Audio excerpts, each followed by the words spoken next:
못하였으니. 아멘.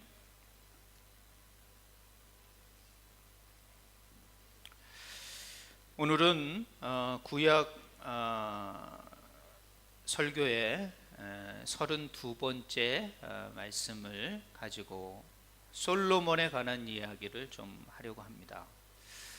열왕기상 하면 크게 두 부분으로 나눌 수 있습니다. 솔로몬의 치세와 솔로몬이 통치하는 기간과 또 나라가 분열하여서 남북으로 나뉘어진 이스라엘의 왕들의 통치, 이렇게 큰 부분으로 나눌 수 있습니다. 오늘은 첫 번째, 열왕기상 첫 번째로 솔로몬에 관한 말씀을 나누고자 합니다. 여러분, 솔로몬 하면 우리는 어떤 생각을 하게 되죠? 그것은 바로 지혜로운 왕, 이렇게 생각을 하지 않습니까? 그리고 그는 부귀와 영광을 누렸던, 한마디로 말해서 우리가 로망하는 승리자, 성공자라고 할 수가 있지요. 우리는 누구나 사실 성공을 꿈꾸고 있습니다. 성공을 꿈꾸지 않은 사람이 어디 있겠습니까? 한 번 사는 인생, 안 되는 것보다는 잘 되는 게 낫지 않느냐, 이런 생각을 갖습니다. 맞습니다. 우리는 성공자가 돼야 합니다. 그러나 이 성공이 끝까지 갈 때 진정한 성공자가 될 수 있다는 것이죠. 끝까지 가지 못하는 성공은 성공이 될 수 없습니다. 끝까지 성공하지 못하는 사람은 실패자라고 말할 수밖에 없죠. 그렇기 때문에 우리는 끝까지 성공할 수 있는 방법, 끝까지 성공할 수 있는 비결이 무엇일까? 솔로몬은 처음에는 정말 성공하고 승리자였습니다. 그러나 마지막은 실패의 자리에 있을 수밖에 없는 실패자일 수밖에 없어요.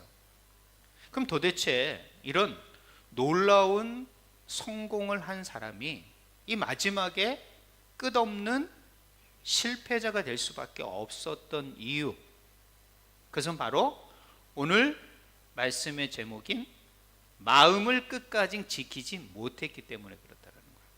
그럼 도대체 어떤 마음을 솔로몬은 지키지 못했을까? 저는 이 마음에 오늘 초점을 좀 맞추고자 합니다. 그래서 오늘 두 부분, 열왕기상 3장 9절과 11장 4절에는 동일한 본문의 단어들이 나옵니다. 바로 마음, 듣는 마음. 3장 9절에는 듣는 마음, 그리고 11장 4절에는 솔로몬이 왜 하나님 앞에 실패할 수밖에 없었느냐? 그의 마음을 돌렸다, 마음이 돌이켜졌다 라고 성경은 기록하고 있다는 것이죠. 그러니까 처음에 하나님 앞에서 듣는 마음을 가진 솔로몬은 승리자였습니다. 성공자였습니다. 그러나 하나님 앞에 그 마음을 끝까지 지키지 못하고 돌이키는 바람에 그는 실패자가 될 수밖에 없었다라고 말할 수밖에 없다라는 거예요. 그러므로 우리는 이 솔로몬의 삶을 통하여 한번 좀 생각해 보는 시간을 갖고자 합니다. 오늘 본문의 말씀을 보면 솔로몬이 눌러주시겠습니까?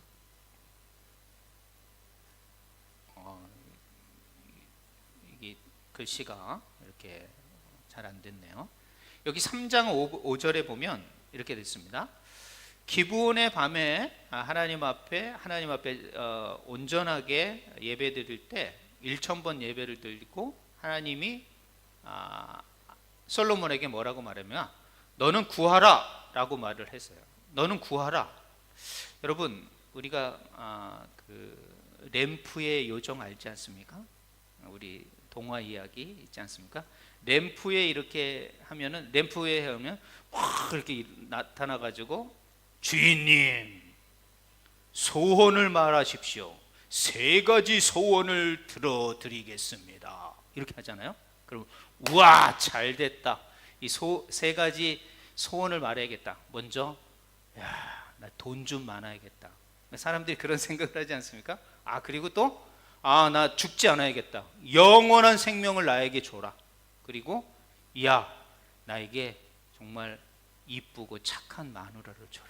이런 식으로 우리가 어떤 세상적인 것들을 구할 수가 있어요. 이게 전능하신 하나님께서 솔로몬에게 나타나서 너는 구하라 이렇게 말했을 때 여러분 무엇을 구하고 싶습니까? 솔로몬은 이때 잘됐다 그렇게 하지 않았다라는 거예요. 무엇을 구했냐면 3장 9절 말씀처럼 하나님, 저는 정말 작은 사람입니다. 이 작은 사람이 하나님의 백성 이스라엘을 제가 통치하는 왕이 됐습니다. 여기서 중요한 단어가 나오는데요, 주의 백성이라 그랬습니다. 이스라엘 백성을 주의 백성이다 라고 말을 하고 있어요. 이 말은 무엇을 말을 하냐면 하나님의 백성 이스라엘이 자신의 백성이 아니라는 거예요. 보통 왕들은 어떤 생각을 해요? 내 백성, 내 나라 이런 생각을 하잖아요. 근데 솔로몬은 하나님 앞에 하나님의 백성을 내가 어떻게 다스리고 재판하고 그들의 송사 문제를 어떻게 해결할 수 있을 듣는 마음을 주시옵소서 이렇게 말하고 있다는 거예요. 얼마나 멋지겠습니까? 하나님 앞에 너는 구하라 했을 때 하나님, 내가 하나님의 말씀을 먼저 듣는 마음과 그리고 사람들의 문제를 듣는 마음을 주셔서 그 주님의 백성들이 문제없이 잘 선악간의 문제가 해결될 수 있는 듣는 마음을 주시옵소서라고 기도하고 있다는 거예요. 구하고 있다는 거예요. 다른 것도 아닙니다. 성경은요, 많은 사람들이 솔로몬이 지혜를 구했다 그러는데 성경은 지혜를 구했다라는 말이 안 나옵니다. 지혜를 구한 것이 아니라 듣는 마음을 주시옵소서라고 구했다라는 거예요. 누군가에게 듣는다. 사람 얘기 듣는 거 쉽습니까? 어렵습니까? 쉽지 않습니다. 그래서 요즘 뜨는 직종이 뭐죠? 상담사입니다. 상담사. 왜? 할 얘기는 많고 이 불만과 불평이 마음속에 가득 차 있는데 이것을 토해낼 데가 없는 거예요. 말할 데가 없는 거예요. 그리고 그것을 들어줄 사람이 없는 거예요. 그것을 그렇지, 아유 그랬구나 이러고 자기의 마음을 호응해주고 들어줄 사람이 없으니까 아주 그 마음 안에 이 현대인들이 울분이 가득 차 있다는 거예요. 그렇기 때문에 이 상담사들이 요즘에 뜨고 있습니다. 그리고 다 상담하고 싶다 그래. 대학교에서 대학생들 우리 학생들한테 물어보면 너 어디 갈래? 그러면 저 상담학 공부하고 싶어요. 그런 사람이 의외로 많습니다. 이것은 뭐예요? 다른 사람의 말을 듣는 건 그렇게 쉬운 일이 아닌 거예요. 근데 이 솔로몬은 뭐예요? 듣는 마음을 주시옵소서. 그럼 이 듣는 마음이 백성들의 소리만 듣겠습니까? 아니죠. 하나님의 말씀을 먼저 들어야 되는 거예요. 하나님의 말씀을 듣는 마음, 그리고 더 나아가서는 백성들의 마음도 소리를 듣는 마음을 주사 그들을 선악간에 재판하게 하시옵소서, 분별하게 하시옵소서 라고 지금 구하고 있다는 거예요. 다른 거 구하지 않았습니다. 듣는 마음을 주시옵소서. 여러분, 이것이 하나님 보시기에 기뻐하셨다라는 거예요. 하나님이 진정 원하는 것은 하나님의 백성을 위하여 듣는 마음을 두고 구한 솔로몬에게 듣는 마음, 그것을 뭐라 그랬냐면 성경은 하나님께서 해석하신 거예요. 지혜다. 그게 지혜다라는 거예요. 그래서 결국에는 솔로몬이 지혜를 구한 왕이 됐다라고 말을 하는 거예요. 그 지혜는 뭐다? 듣는 마음, 그리고 그것을 선악간에 분별하는 마음, 그것이 바로 지혜라는 거예요. 성경에서 말하는 것은. 그러니까 여러분이 무엇이 옳고 무엇이 그른지를 분별한다는 것은 지혜가 있다라는 말이에요. 그러기 위해서는 먼저 무엇을 해야 돼요? 듣는 마음이 있어야 된다는 거예요. 누구의 소리를 듣는다. 이것이 바로 지혜의 첫걸음이라는 것이에요. 그렇기 때문에 하나님의 소리를 들으셔야 돼요. 그 믿음은 어디서 나는 겁니까? 들음에서 난다고 말하는 거예요. 그래서 듣는 자가 믿음이 성장하게 되어 있는 거예요. 듣지 않는 자가 어떻게 성장할 수 있겠습니까? 그러나 여기 앉아 있는다고 다 듣는 건 아닙니다. 귀가 있다고 들리는 게 아니라 무엇으로 들어야 돼요? 듣는 마음, 마음으로 들어야 된다라는 거예요. 귀로 듣는 게 아니라 마음으로 그 소리를 들을 수 있는 마음을 주시옵소서라고 했을 때 하나님은 그거 듣는 마음 지혜를 줄 뿐만 아니라 부귀와 영광까지 주셨다는 거예요. 그러니까 한마디로 말해서 바른 걸 구했던 거죠. 그래서 성공한 겁니다. 얼마나 놀라운 겁니까? 그러면 우리는 여기서 알 수 있는 게 있죠. 성공은 뭐다? 하나님의 선물이라는 거예요. 성공은 내가 노력해서 내가 무엇을 추구해서 얻은 것이 아니라, 취한 것이 아니라, 내가 이룬 것이 아니라 하나님의 선물이라는 거죠. 그렇기 때문에 여러분이 신앙에서 가장 중요한 것은 나의 주어진 일상의 익숙함이 선물이라는 해석이 필요하다는 거예요. 저는 왜 오늘 신앙은 해석이다라는 단어를 쓰고 싶냐면, 솔로몬 열왕기상 3장 1절이 아니라 11절입니다. 아니지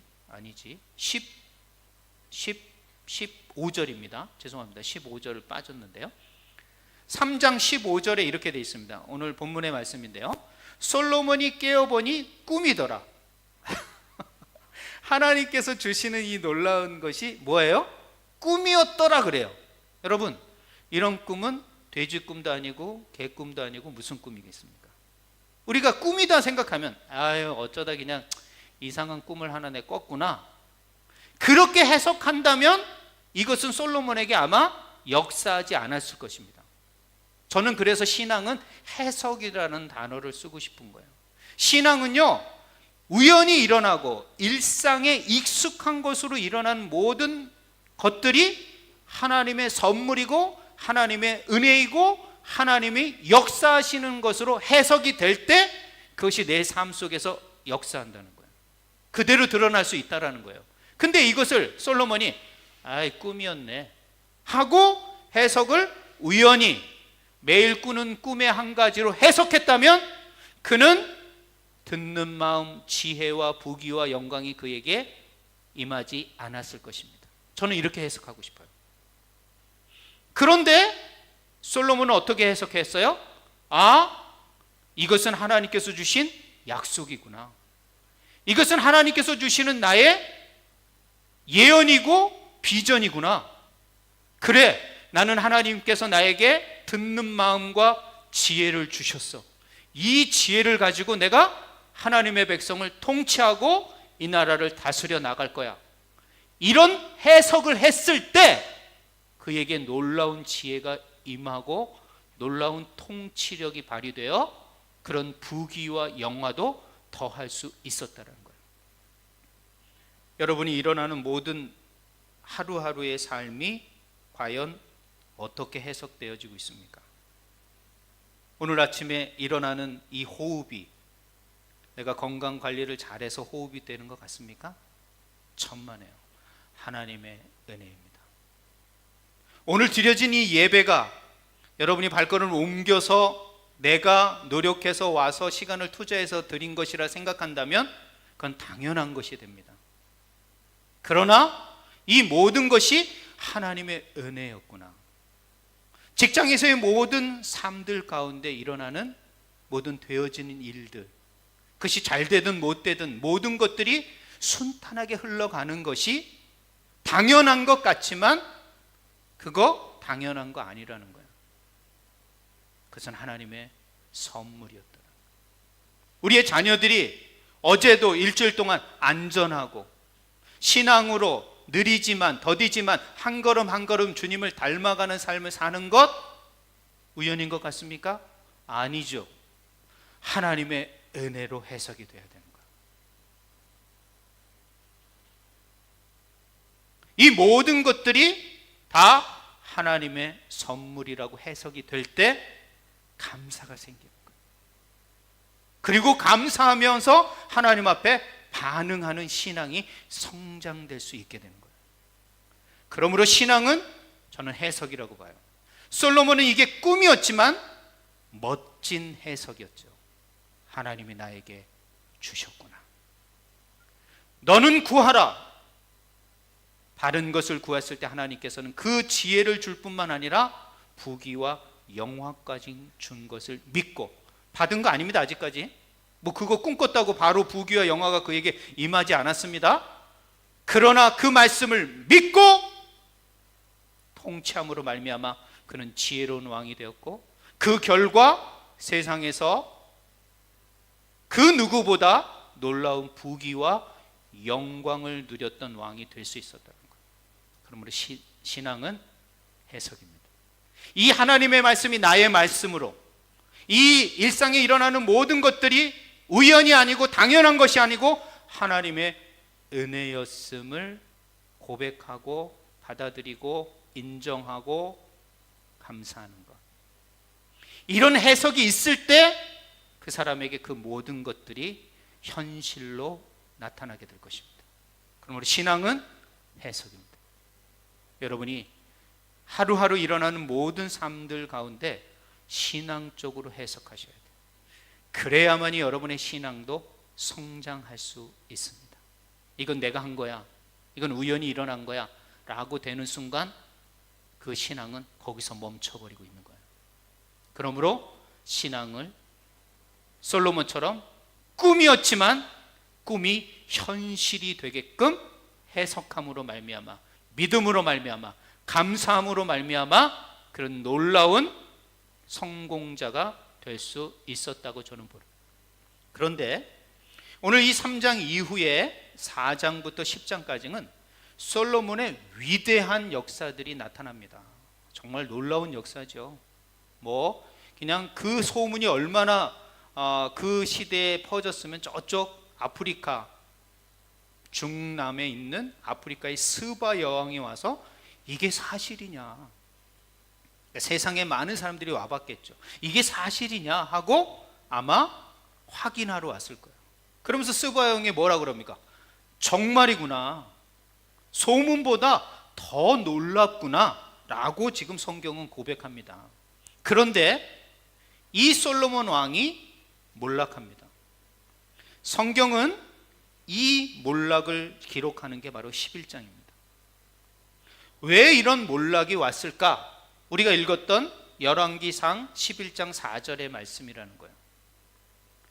오늘 본문의 말씀을 다시 한번 읽으면 솔로몬이 나이가 많을 때 그의 여인들, 여인이라는 건 부인들입니다.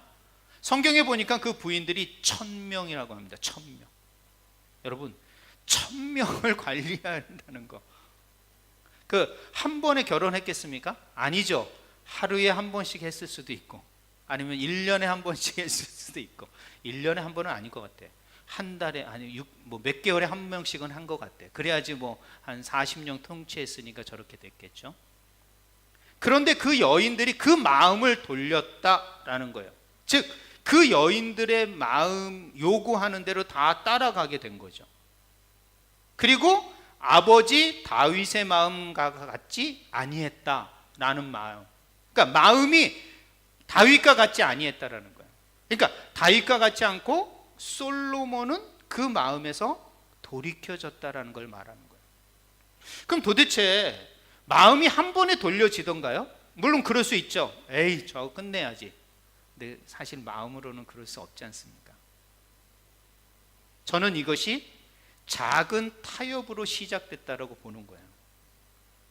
작은 타협, 하나님의 명령보다, 하나님의 말씀을 듣는 것보다 여인의 말을 하나하나 들음으로 말미암아 그 마음이, 하나님을 향했던 마음이 점점 어떻게 되는 거예요? 그 하나님으로부터 방향이 돌려지는 거예요. 그럼 회개라는 건 뭐죠? 이 돌려진 마음이 하나님에게로 돌아서는 것, 이게 회개라는 거예요. 다윗의 마음 같지 않다라는 것은 그런 것입니다. 다윗도 범죄했죠. 엄청난 범죄였습니다. 밧세바와 간음하고 우리와를 죽이는 그런 살인의 죄까지는 갔음에도 불구하고 하나님 앞에 어떻게 합니까? 그 돌려진 마음을 다시 회개함으로 말미암아 하나님 앞에 돌이켰다라는 거예요. 근데 솔로몬은 그 마음을 다윗과 같이 돌리지 아니했다라는 말과 같은 것입니다. 그러므로 작은 타협의 시작이 하나하나 감으로 말미암아 저렇게 결국에는 마음이 하나님으로부터 완전히 돌이킬 수 있는 마음이 될 수밖에 없었고, 그 마음이 하나님을 향하지 않고 뭐를 향해요? 우상, 여인들이 섬기는 그 우상으로 향할 수밖에 없는 거예요. 그 마음을 보시는 하나님은 진노하시게 되는 거예요. 그러므로 너의 나라를 두 동강 내겠다. 너의 신하가 너의 나라를 차지하게 되고 다윗의 언약을 내가 기억함으로 한 지파만 너의 후손이 통치하게 될 것이다 라고 예언하시는 본문이 바로 11장의 내용이에요. 다윗의 언약마저 없었으면 사실 솔로몬이라는 나라는 사라지게 될 수밖에 없었어요. 그러나 그 다윗의 언약 때문에 하나님은 그 유대를 남겨두셨던 것이죠. 이렇게 하루아침에 솔로몬은 실패한 왕이 되어버리는 거예요. 물론 세상적으로는 소문난 왕, 성공한 왕이라고 볼 수 있지만 하나님 관점에서는, 영원한 하나님의 나라 관점에서는 솔로몬은 실패한 사람이 될 수밖에 없었다라는 거예요. 왜 그렇습니까? 마음을 돌이켰기 때문에. 그 첫 번째 귀한 것을 구한 듣는 마음을 구했던 그 마음이 돌이켜졌기 때문에, 그 마음을 지키지 못했기 때문에 결국 몰락할 수밖에 없었다라는 것이에요. 우리의 삶도 마찬가지입니다, 여러분. 하나님을 향한 마음이 무너지면 끝입니다. 이 마음을 붙드는 것이 가장 중요한 겁니다. 그러나 이 마음이 하루아침에 무너지는 게 아닙니다. 처음부터 작은 것을 타협하는 순간 무너지기 시작하는 것입니다. 뭐 괜찮겠지 이 정도면, 뭐 이 정도면 어때, 뭐 다른 사람도 다 그러는데 뭐 내가, 이건 뭐예요? 이러지 말아야 되는 걸 자기는 알고 있어요. 그런데 그것을 변명하는 거죠. 다른 사람도 그런데, 하물며 목사님들도 그러는데 뭐 내가 이 정도야 뭐 괜찮겠지 하는 그 생각, 그 마음, 그것이 하나님으로도 점점 멀어지게 되는 것이죠. 점점 그 양심의 소리, 성령의 소리를 무시하면서 그 기준은 점점 낮아지는 거죠. 제가 그랬죠. 오늘날 기독교인들이 세상의 윤리와 도덕의 수준보다 4배 정도는 높아야지 여러분을 인정합니다. 근데 그 도덕적인 수준이, 윤리적인 수준이 기독교인이 지금 땅바닥에 떨어지는 수준이 되었기 때문에 세상이 교회를 질타하고 기독교인들을 질타하고 있다는 걸 아셔야 돼요. 이것은 바로 작은 타협으로부터 시작이 되는 것입니다. 여러분의 마음이 무너지기 시작을 한 거란 말이에요. 그렇기 때문에 그 마음을 붙들어 내셔야 됩니다. 이 마음을 붙들지 못하면 영적으로 무너질 수밖에 없는 거예요. 영적으로 무너지는 순간 끝입니다, 사실은. 이거는 하늘을 소망할 수 없는 사람이 될 수 있다는 거예요. 천국을 가봐야 알겠지만 솔로몬이 있을까 없을까 궁금한 것 중에 하나입니다. 저는 솔로몬이 과연 있을까 없을까, 이런 것도 한번 좀 생각해 봅니다. 그러므로 작은 타협들이 쌓이면 마음이 무너질 수밖에 없다라는 거예요. 우리를 무너뜨리는 작은 타협이 무엇이 있을까요? 직장에서 정직보다는 편법을 선택하는 것, 하나님의 기준보다는 세상의 성공의 잣대에 마음을 더 두는 것. 물질은 어떻습니까? 헌신과 나눔보다는 자신의 것이라고 소유하고 자신의 것이라고 생각하여 하나님 앞에 감사하지 않는 것. 이건 하나님보다 돈에게 집중하는 나의 마음의 표현인 거예요. 그거는 부인할 수 없는 사실이 되어버리는 것입니다. 가정에서는 어떻습니까? 신앙교육보다는 세상적 가치를 우선적으로 여기죠. 성공해야 돼, 성공하지 못하면 아니야 라고 판단한다면, 우리의 시간 사용은 어떻습니까? 영적인 하나님을 기쁘시게 하는 시간보다는 나를 위한 시간이 더 많을 수 있는 그런 작은 타협들이 우리의 마음을 무너뜨리는 것입니다. 이 타협으로 우리는 사실 우리의 마음을 지켜내셔야 합니다. 이렇게 하지 않으면 여러분은 솔로몬처럼 결국에는 하나님으로부터 마음을 돌이키는 자가 될 수밖에 없다라는 거예요. 여러분, 신앙은 한마디로 말해서 내가 주인이냐 하나님이 주인이냐라는 싸움입니다. 하나님이 내 삶의 주인이 되시느냐, 내가 주인이 되어 내 삶을 내 마음대로 살아가느냐, 이것에 달려 있다라는 거예요. 만일 너희 안에 하나님의 영이 거하시면 너희가 육신에 있지 아니하고 영에 있나니 누구든지 그리스도의 영이 없으면 그리스도의 사람이 아니리라. 우리 교회 표현은 오직 성령의 충만함을 받는다는 거예요. 성령의 충만이라는 것은 늘 매사에 모든 것이 성령의 인도하심을 받고 성령에게 민감하게 반응한다는 말이에요. 여러분의 일상의 모든 삶이 성령과 연관되어 있어야 된다는 것이죠. 이 말은 내 삶의 주인이 예수다. 내 삶의 주인이 예수기 때문에 그 예수의 영인 성령이 난 충만하여 성령의 인도하심을 받아가는 것. 여러분, 이것이 마음을 지키는 가장 중요한 일입니다. 예수님이 이 땅에서 승천하시면서 우리에게 약속할 보혜사라는 말이 뭘까요? 곁에 딱 붙어 있는 걸 말하는 거예요. 엄마가 아이를 품을 때 그 곁에 품는 것과 같이 성령님이 여러분을 곁에 품고 있다라는 말이 보혜사라는 말이에요. 그러니까 성령님은 여러분이 붙드는 한 절대 떠나지 않는 거예요. 그리고 여러분과 함께 그 모든 것들을 인도해 가시는 거예요. 함께 동행하시는 거예요. 어머니와 아이처럼. 이런 의미가 보혜사라는 의미예요. 보혜사 성령님을 보내노니 너희가 그 성령을 따라 행할 것이라, 이렇게 말씀해 주셨어요. 근데 왜 예수님 떠나시고 성령만 있어요? 라고 말을 하는 사람이 있어요. 여러분, 예수님은 몸을 가지고 오셨기 때문에 한 곳에 공간적인 제한을 받을 수밖에 없습니다. 그러나 영이신 보혜사 성령이 오심으로 말미암아 한 곳이 아니라 모든 곳에 다 공존하고 임재할 수 있는 영의 존재가 오셔야 되는 거예요. 영의 존재가 오지 않으면 그 공간과 모든 시대와 사람 속에 임하에 역사할 수 없기 때문이에요.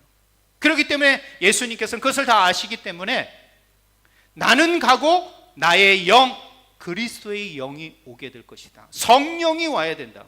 그러므로 성령을 구하고 성령 충만함이 우리의 삶의 중심이 되셔야 합니다.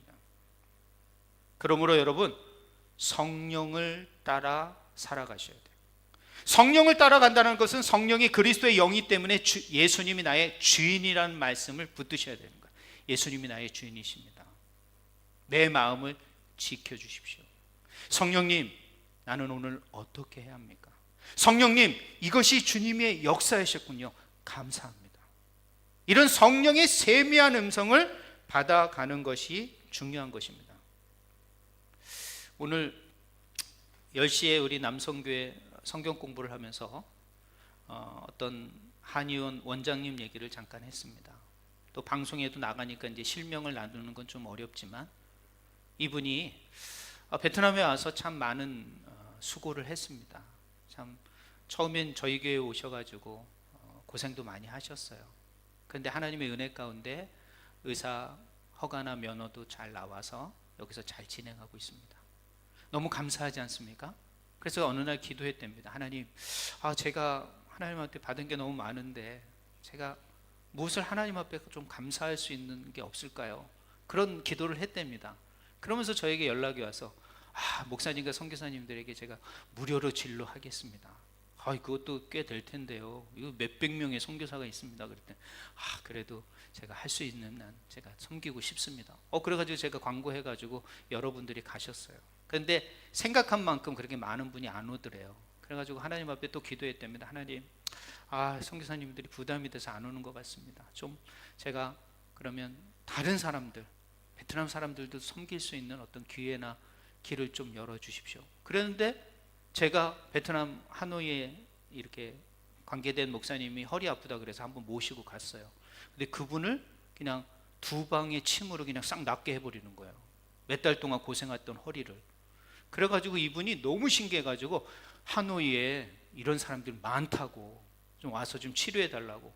근데 하노이 가려면요 보통 뭐 1,000만 동, 1,500만 동 비행기 값 들어야 됩니다. 왜 혼자 갑니까? 간호사도 데려가고 뭐 통역도 있어야 되고 쉽지 않습니다. 한번 가려면 쉬운 길이 아닙니다. 그런데 이거 하나님이 열어주신 것 같구나. 내가 기도를 했는데 목사님을 통해서 저렇게 연결이 돼서 가게 됐구나 하고 갔어요. 그때 가서 193명을 치료했답니다. 놀라운 건 그 193명 모두가 다 문제가 있어서 왔겠죠. 근데 놀라운 건 그 사람들이 다 치유받았다는 거예요. 손이 꼬이고 입이 흔들리고 입이 비틀어진 사람이 왔는데 다 회복돼서 간 거예요. 여러분, 하나님을 향한 그 자신이 드리고자 하는 그 마음, 성령의 세미한 음성을 듣고 반응하는 그 한 사람의 반응을 하나님이 외면하지 않으시고 하나님이 하실 일을 행하시는, 저는 그 보면서 이건 내가 두고두고 저하고 연관된 또 일이니까 간증해야 될 일 중에 하나구나. 예수님을 주인 삼아 성령의 세미한 음성을 받아가는 것, 이것은 그 마음을 지키는 것이구나. 그 마음을 끝까지 지키는 비결은 바로 성령의 세미한 음성을 받아가 예수를 주인 삼아 나가는 신앙의 모습이 아니겠는가. 그러므로 마음을 끝까지 지키는 세 가지를 제가 말씀드리고자 합니다. 첫 번째는 예수님의 말씀에 귀 기울이셔야 돼요. 결국에는 성경입니다. 성경을 읽고 보고 공부하지 않으면, 깨닫지 않으면 여러분 신앙은 성장하지 않습니다. 그러므로 10입니다. 하루에 10분 말씀을 읽으십시오. 그리고 하루에 적어도 10분은 기도하려고 애를 쓰십시오. 그리고 그 말씀, 하나님이 오늘 무엇을 나에게 행하셨는지 그 일상 속에서 하나님께서 베푸신 은혜를 묵상하십시오. 10입니다. 그래서 제가 매일 지금 하나님의 말씀을 읽으려고 본문을 주고 있지 않습니까? 얼마나 친절합니까? 성우가 읽어주는 것들 보내주고 있으니 그거 누르기만 하면 됩니다. 자기가 읽을 필요도 없습니다. 그리고 그 에세이를 하나 주지 않습니까? 제가 그걸 묵상하라고. 이 말씀 붙들고 내가 오늘도 하나님 앞에 감사하며 무엇이 중요한지를 한번 생각해 봐야 되겠다. 그 묵상의 제목을 주는 거예요. 사실은 10입니다. 그리고 기도는 여러분이 하셔야죠. 제가 하는 것도 있지만 여러분이 여러분 자신을 위하여, 자녀를 위하여, 가정을 위하여, 하는 일들을 위하여, 인생을 위하여 기도해야죠. 여러분의 기도는 반드시 하나님 앞에 직접 올라가게 돼 있어요. 그게 요한계시록의 말씀이에요. 여러분의 기도는 절대 땅에 떨어지지 않습니다. 성도의 기도는 땅에 떨어지지 않습니다. 하나님 앞에 직통입니다. 그렇기 때문에 기도하시라는 거예요. 하나님이 기뻐하는 기도를 해야죠. 욕심을 따르고 내 유익만을 위하는 것이 아니라 하나님의 나라와, 먼저 그의 나라와 그의 의를 구할 때, 오늘 솔로몬에게 말하, 너는 구하라. 주님, 듣는 마음을 주시옵소서. 하나님이 기뻐하는 것을 구할 때 하나님은 덤으로, 보너스로 부귀와 영광까지 주시는 그런 복의 하나님이라는 것을 깨달으시라는 거예요. 그러므로 10 이건 우리의 마음을 지킬 뿐만 아니라 우리가 이 땅에서 하나님이 주신 복을 유지하는 방법 중에 하나라는 거예요. 두 번째로는 이 모든 것들을 은혜로 해석하는 삶을 사시라는 거예요. 이게 은혜구나, 내 힘이 아니구나. 내 힘, 내 능력이었다면 늘 불평하고 원망할 수밖에 없는 거예요. 자책할 수밖에 없는 거예요. 그러나 이것은 하나님의 은혜야. 이건 하나님께서 주신 거야. 실패 또한 하나님께서 나를 깨닫게 하시는 하나의 통로야. 이렇게 해석을 한다면 하나님 앞에 원망하지 않습니다. 오히려 감사하고 하나님 앞에 영광 돌리게 되는 거야. 세 번째로는 바로 내 삶의 주인은 예수다. 성령의 인도하심을 받는 것이 내 삶의 인도자가 되어야 된다.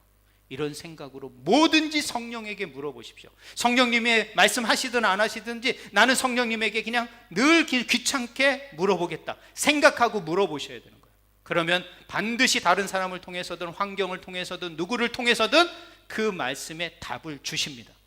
그 질문에 답을 반드시 주시는 분이라는 거예요.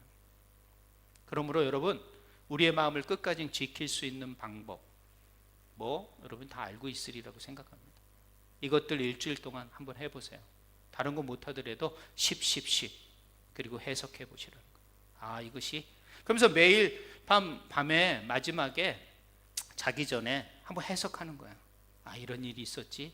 이걸 어떻게 해석해야지 오늘을 신앙으로, 하나님의 은혜로, 하나님의 말씀으로, 하나님의 주권적으로 그것을 해석해낼 때 성령님이 여러분의 마음에 더 충만하게 역사하시는 것을 경험하게 될 것입니다.